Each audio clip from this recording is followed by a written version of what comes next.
We will now proceed with presentations by Ontario Power Generators, Canadian Nuclear Safety Commission, and Environment Canada pertaining to the subject of methodology used to determine the significance of adverse environmental effects. The panel will hear all three presentations before proceeding with its questions.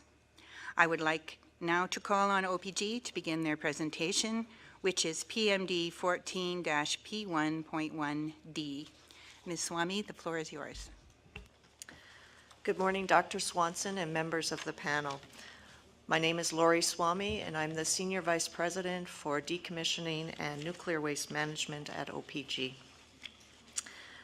For today's presentation, Diane Barker will be the Manager for Environmental Assessment, will provide an overview of the significance of determination for residual adverse effects.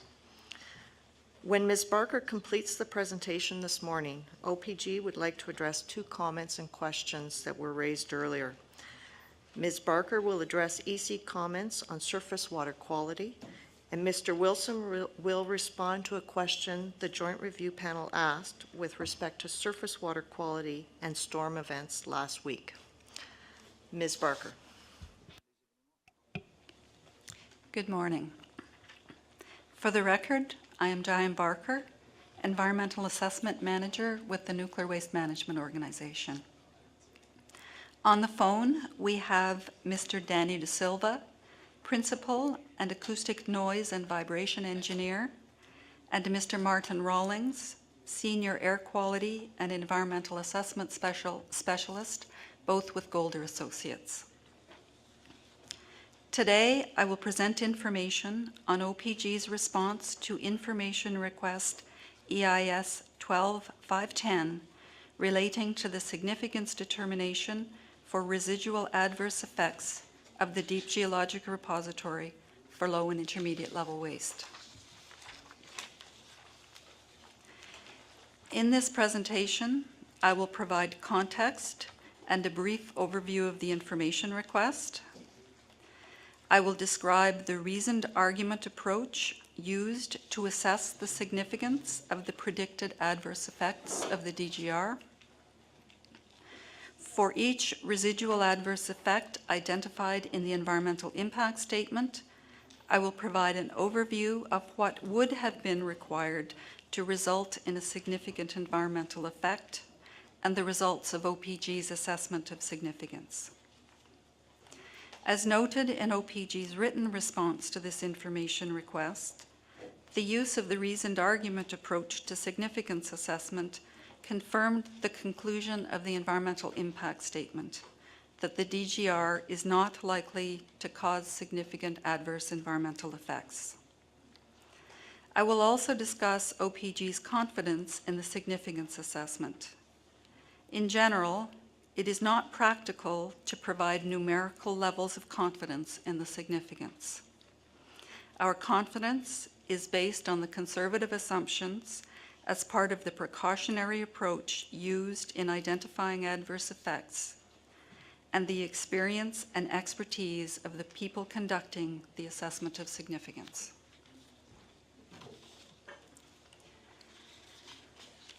OPG's environmental impact statement presented a technical approach to significance assessment using decision trees. This approach assessed the significance of potential residual adverse effects in a stepwise manner relative to the set of criteria included in the environmental impact statement guidelines issued by the Canadian Environmental Assessment Agency and the Canadian Nuclear Safety Commission. The information request required OPG to present a detailed narrative to explain how the significance of each residual adverse effect on the biophysical environment and on Aboriginal interests was determined. The narrative was to use context-based reasoning and use references, where available, to provide defensibility. Where it was necessary to rely on experience, this was to be plainly indicated. Each residual adverse effect was to be presented as a separate narrative and in sufficient detail to allow a third-party reviewer to understand how the conclusion was reached.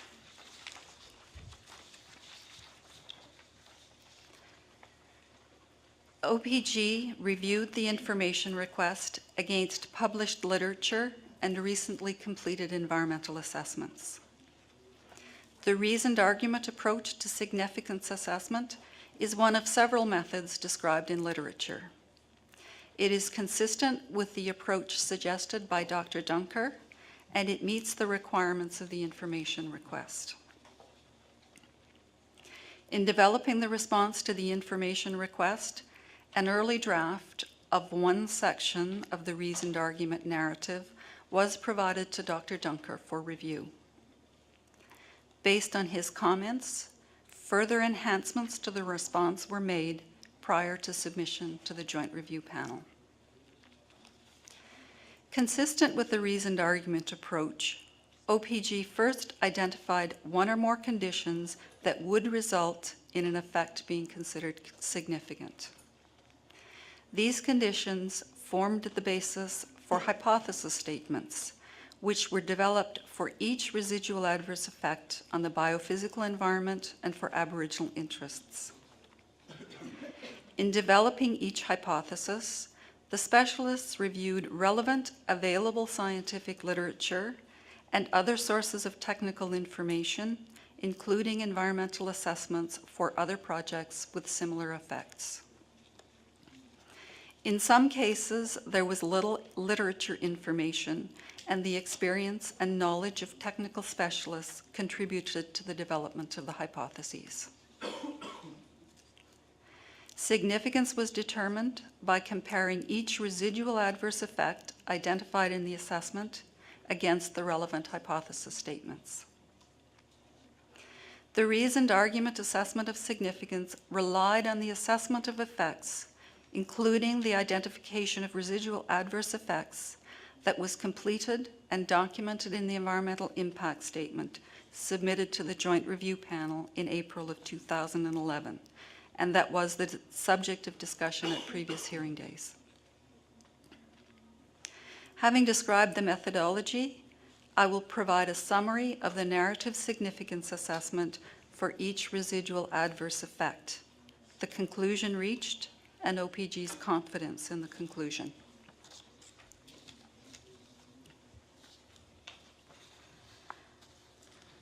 For hydrology, the residual adverse effects identified were changes to flow in existing engineered ditches on the Bruce nuclear site.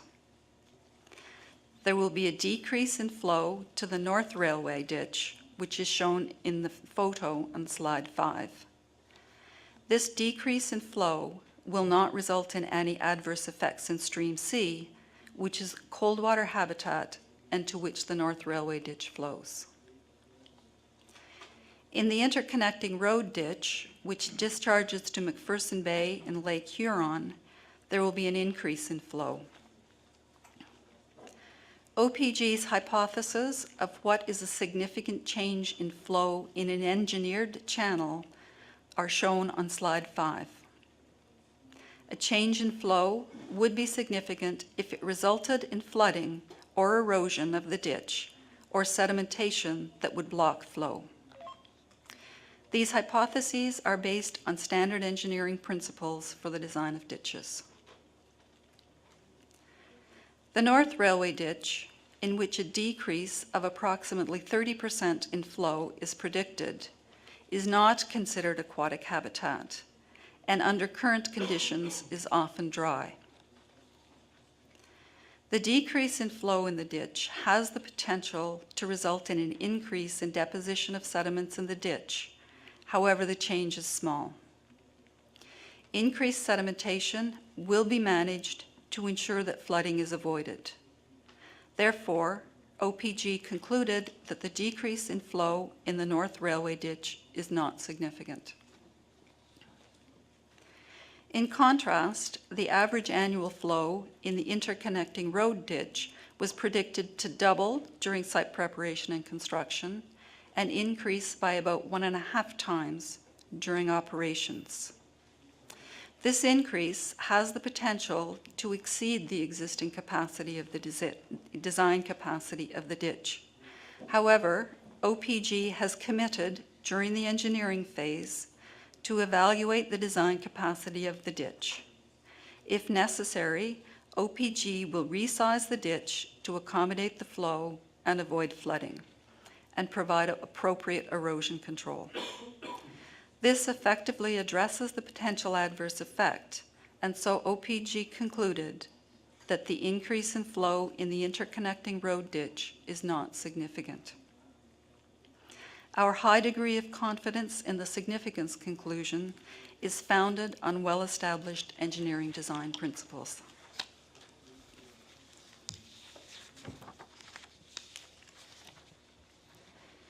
Terrestrial environment. The residual adverse effect identified for the terrestrial environment was a loss of eastern white cedar as a result of removal of mixed wood forest. In southern Ontario, including the regional study area, eastern white cedar is a common and resilient species.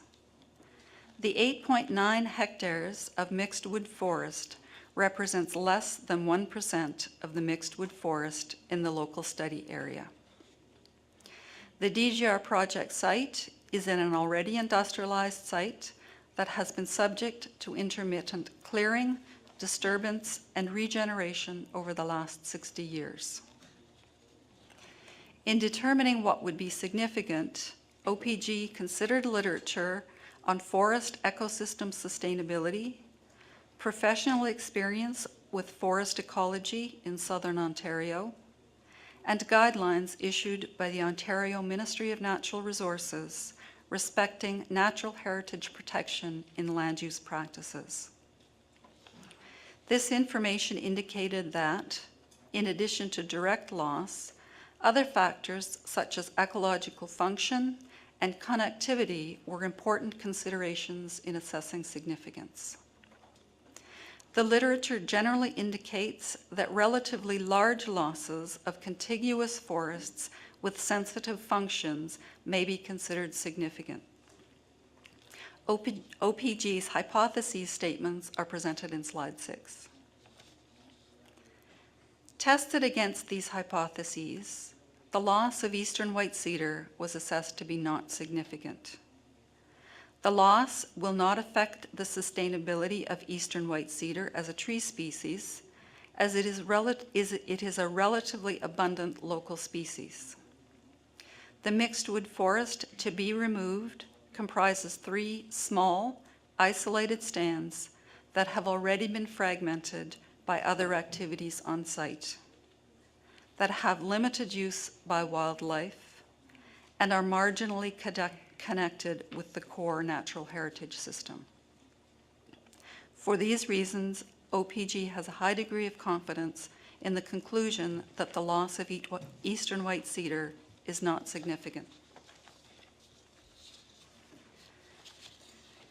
Aquatic environment. 2 residual adverse effects are predicted on the aquatic environment. Construction of a culvert across the South Railway ditch will alter aquatic habitat for the red-belly dace, creek chub, and variable leaf pondweed, burrowing crayfish, and benthic invertebrates. Secondly, removal of habitat for burrowing crayfish, shown in the photograph, in other areas of the project site will result from site preparation and construction activities.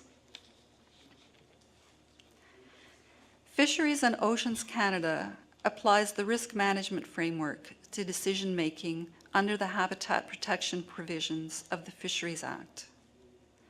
In assessing sensitivity of fish habitat, Fisheries and Oceans considers species sensitivity, dependence on habitat, and habitat resiliency. OPG developed its hypotheses of what would constitute a significant adverse effect based on these ecological principles and the judgment of our technical experts. OPG's criteria for significant effects are presented in slide 7.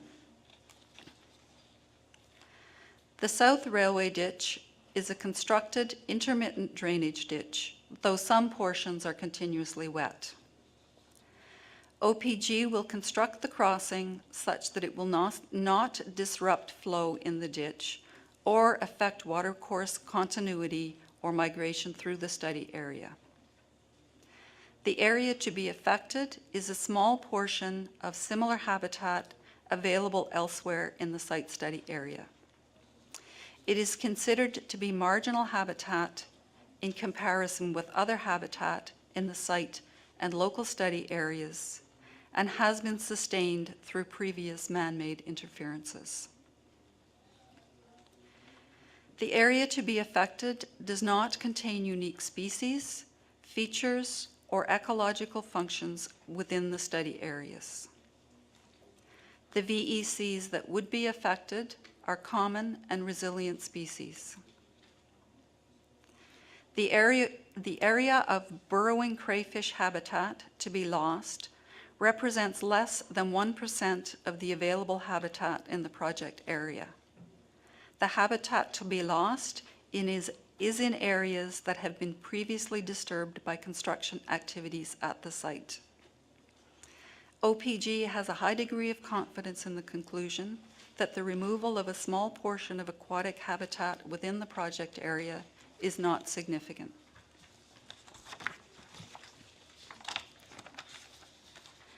Air quality. During the site preparation and construction phase, concentrations for 9 air quality indicators are predicted to increase over existing ambient concentrations.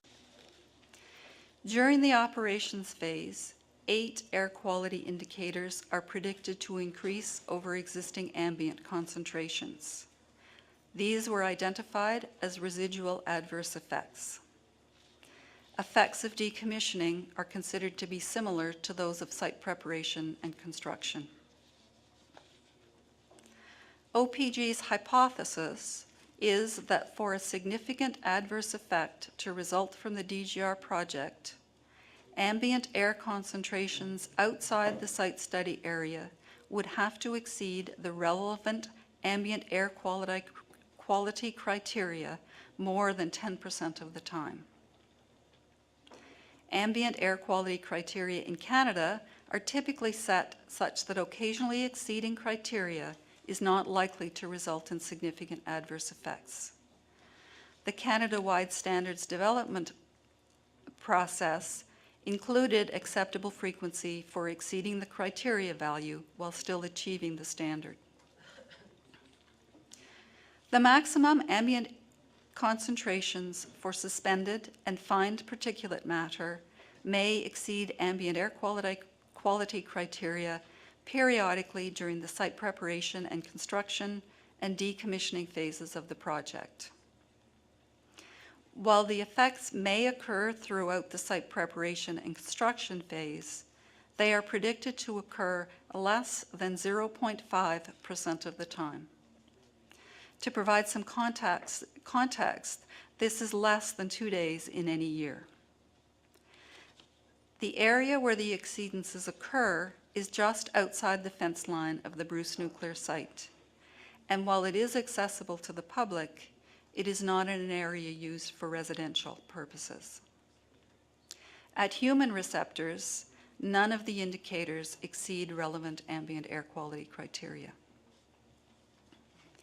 During the operations phase, predicted emissions do not exceed relevant ambient air quality criteria. For these reasons, OPG concluded that the increase in ambient concentrations of particulate matter is not significant. Our high degree of confidence in this conclusion is founded on the use of a conservative approach to predicting effects, site-specific meteorologic data, and an established air dispersion model. Noise. During the site preparation and construction and decommissioning phases, a noticeable increase in noise is predicted near Baie de Duray. Published literature includes information on how changes in noise level affects people. Based on available literature, OPG's hypothesis was that for changes in noise levels to be significant, they would have to be disturbing. That is, the noise level would need to increase more than 10 decibels over the quietest existing hourly noise level. The increase in ambient noise predicted to result from the DGR project is 5 decibels. For this reason, OPG concluded that the increase in noise resulting from the DGR project is not significant. Although not a part of OPG's hypothesis for significance, OPG also considered the reference materials that Health Canada mentions in its sufficiency review. As part of the assessment of effects on human health, Health Canada's 2010 reference was considered. For the DGR project, this threshold is not exceeded. The noise levels associated with the DGR project will be less than the 30 dBA noise level inside buildings recommended by the World Health Organization to minimize sleep disturbance. DGR project noise will also be less than the more recent World Health Organization's recommended night noise guideline of 40 dBA outside dwellings at all receptors calculated over the period of a year. For these reasons, OPG has a high degree of confidence in the conclusion that the increase in noise is not significant.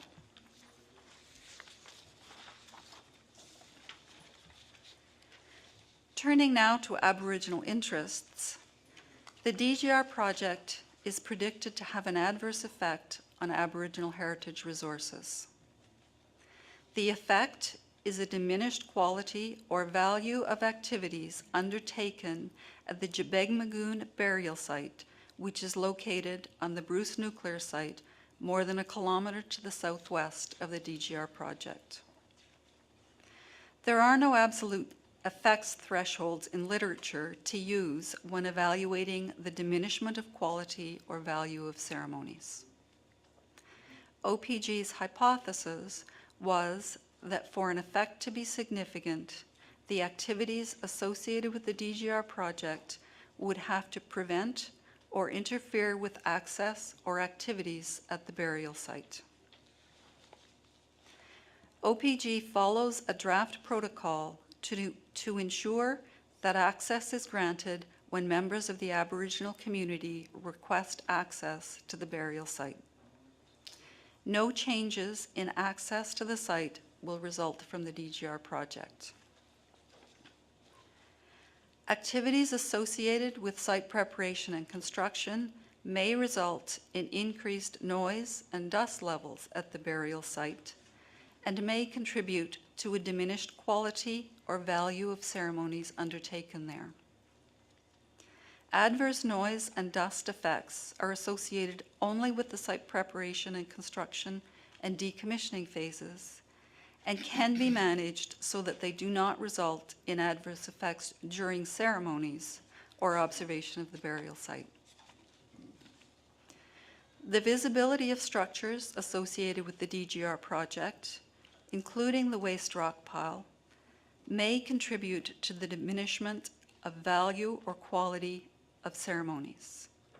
However, the DGR project is not expected to change the existing industrial nature of the Bruce nuclear site and is therefore not expected to prevent or interfere with ceremonial activities. For these reasons, OPG concluded the effects of the DGR project on the Jebegmagoon burial site are not significant. OPG is confident in this conclusion because the project will not change existing access arrangements, and indirect noise, dust, and visual effects can be managed and mitigated if necessary.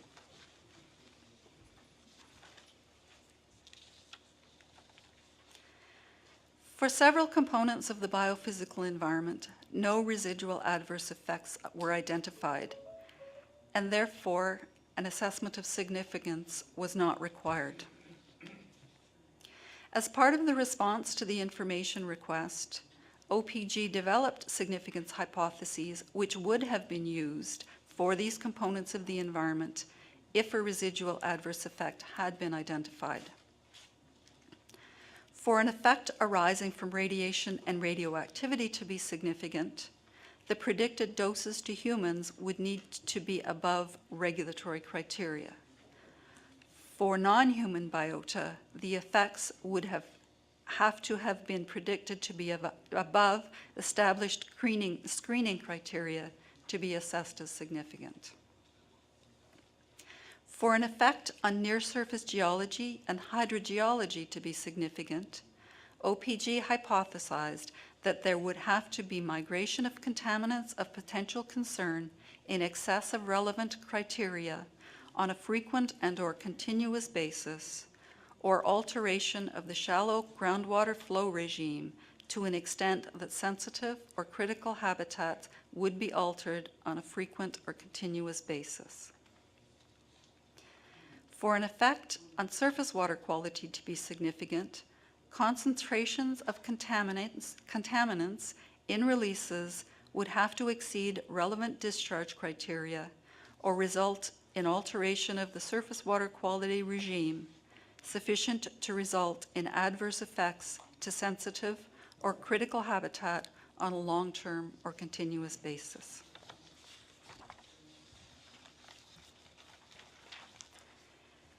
In conclusion, OPG has now used two different methodologies, each based on accepted environmental assessment practice, to assess the significance of the residual adverse effects of the DGR project.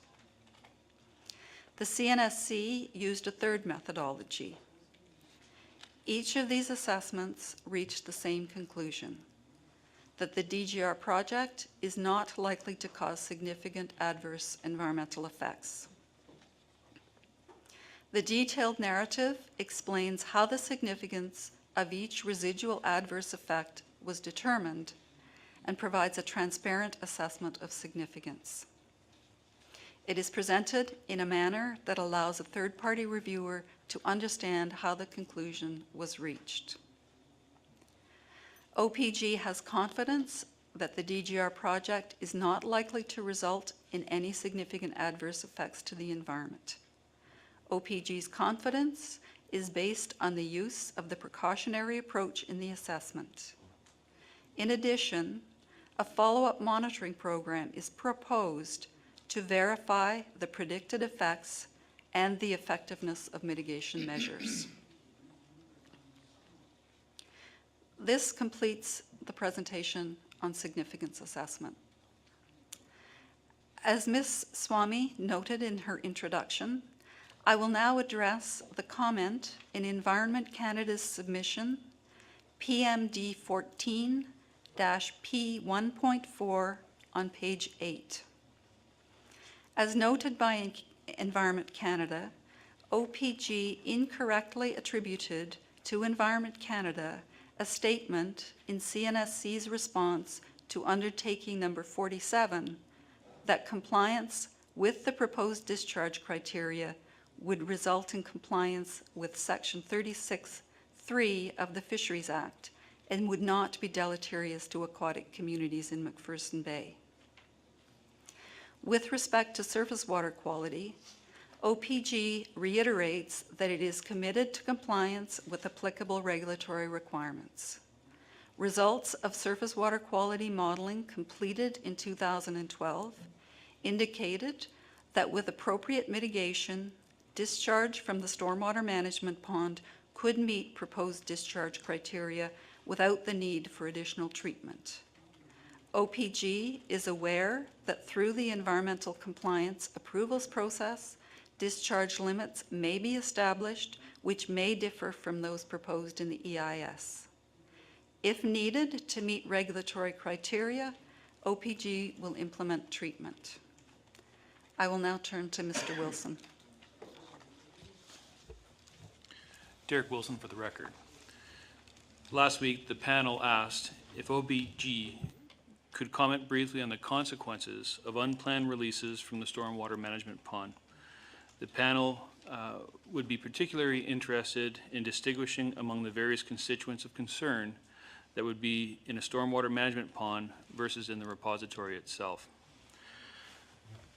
During construction, there will be approximately 27 liters per second going to the stormwater management pond. Contributions to that stormwater management pond from the underground development activities is greater than 80%. The next largest contributor is runoff from the surface facilities at 10% and from the waste rock management pile at approximately 6%, and then 2% from direct precipitation. During the operations phase, however, the discharge from the underground workings is limited to any water inflows from the shafts, which is conservatively estimated to be less than 0.5 liters per second, and 7 liters per second in total going to the stormwater management pond from surface runoff conditions.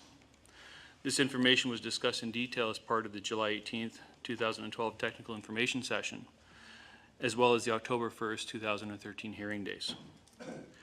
The stormwater management pond, following best practices as documented in the Ministry of Environment's Stormwater Management Planning and Design Manual, is designed to contain the 6-hour, 25-millimeter storm event and safely pass the 100-year storm event. As discussed in 2013, the stormwater management pond is subsequently sized to be able to contain the 24-hour, 10-year storm event as currently proposed. For both the construction and operation phases, the prime constituent of concern in the overflow discharge would be total suspended solids associated with surface runoff. We have modeled other constituents that could be affected, such as unionized ammonia and total dissolved solids at peak concentrations from the waste rock management area. And these would be in concentrations consistent with the detailed modeling provided in 2012 as part of the Bruce County peer review. Predicted concentrations are at the point of the stormwater management discharge and do not take into consideration mixing with waters from other sources contributing to the drainage ditch to McPherson Bay. It's conservative and does not take into consideration mitigating measures or reductions in concentrations from the waste rock management area over time. The stormwater management pond is designed to direct the overflow to the interconnecting ditch and not back towards the project site or the North Marsh.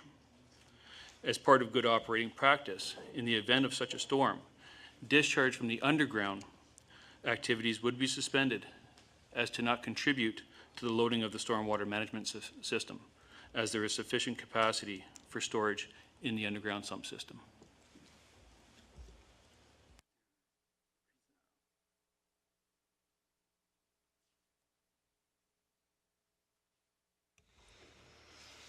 Thank you very much.